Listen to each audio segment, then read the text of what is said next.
The floor, Kareem, Magic, Worthy, Cooper, and yes, 4 foot, 4-inch Luke Walton. That's an obviously outman lineup as Boston counters with Bird, Walton, McHale, Dennis Johnson, and Ainge. Way back when, Chick Hearn, you could write into Chick and say, hey, say a game and put so-and-so in it. So Uncle Andy had it done for Luke's 7th birthday. So we actually have a little tape cassette of Luke, playing on the Lakers with James Worthy and Magic against the Celtics with Bill on that team and Larry Bird and all these guys. 4 seconds left. McHale and Worthy dive for it. It bounces free, and Luke Walton picks it up.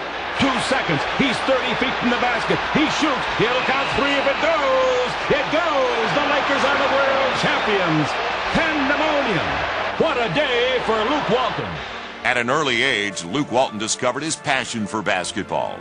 But could the young boy develop and maintain the drive and determination to become one of the rare few that make it to the NBA?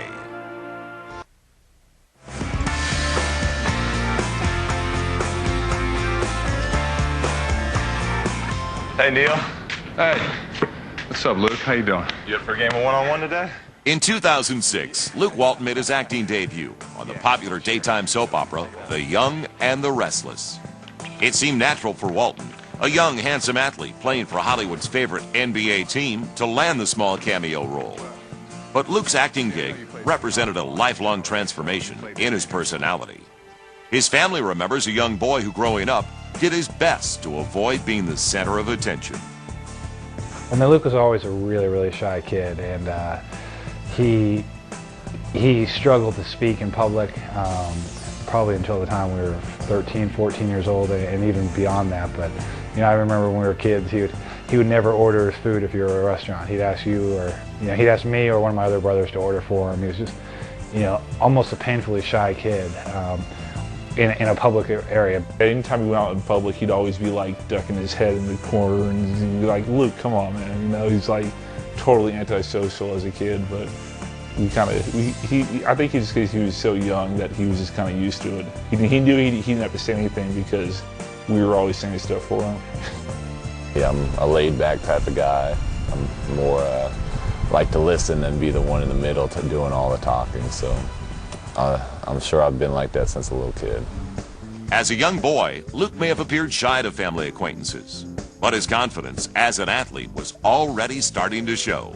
Luke, from an early age, we all kind of knew was really, really good at basketball. And I think part of that was his kind of single-minded focus towards it.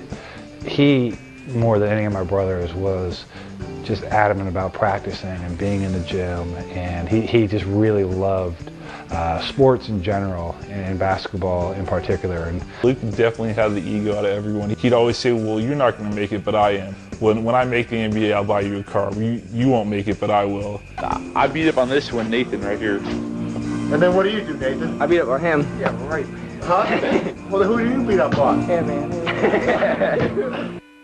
I played with them all the time, so we were always kind of the same level-wise, but the fact that they were 2 years older than I was, in my mind, made me better than them. So I was always probably the best athlete out of the family as far as, when it came to the different sports.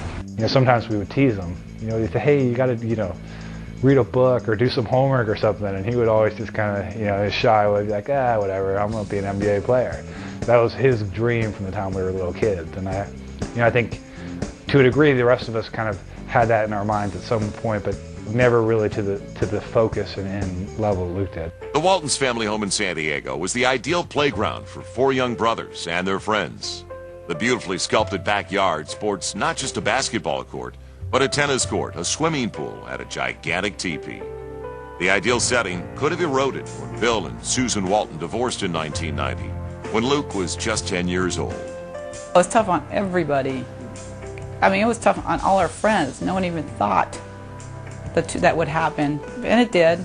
But kids are very resilient, and I have that theory that if the parents are okay, the kids are going to be okay. And we were okay, and our kids were okay. So they made it through it, and everybody's happy. Susan Walton attends her son's games at Staples Center today, just as she did back then, when she spent her weekends driving 4 boys to each of their sporting events. I still don't know how she did it because we all played so many sports. I don't know how she managed to do all 4 of us, but somehow she got it done, and she did a great job of it. And Bill Walton raised his sons by instilling them with the wisdom of the man who had once changed his own life. His former coach at UCLA, the legendary John Wooden. He would do his best to pack us a lunch. It would pretty much be an apple, a banana, and whatever other fruit he could throw into a brown bag. But he'd write little John Wooden quotes on each of our lunch bags every day for school. So like, as soon as we get to school, our friends thought it was the funniest thing in the world. Like, we'd show up with lunch bags with quotes on it, like, you know, be quick but don't hurry, or failing to prepare is preparing to fail. And he just had hundreds and hundreds of them. His father already owned a rich history in basketball.